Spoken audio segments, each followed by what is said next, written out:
you want to empower the finder of fact.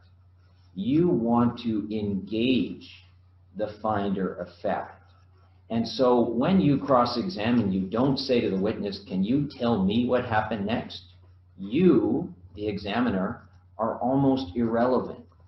Can you please describe to the jury what you saw when you came out of the restaurant that night? Or can you tell his ladyship how you felt when you saw this person coming towards you? Empower the listener.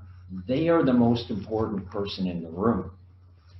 And one of the ways you can empower is the way Carrie described, by identifying them.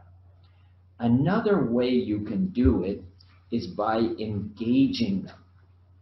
We know from social science that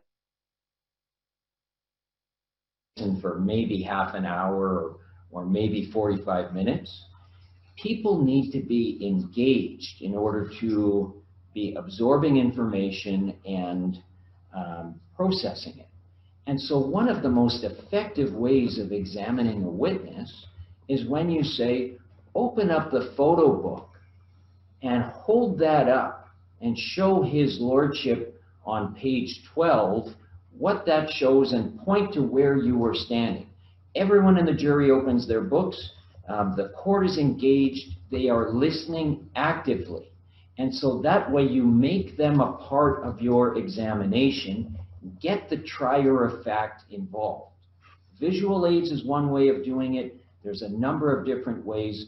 But when you're examining the witness, don't make it a conversation between you and them. Make sure you're remembering who the most important person in the room, and that's the jury or the judge.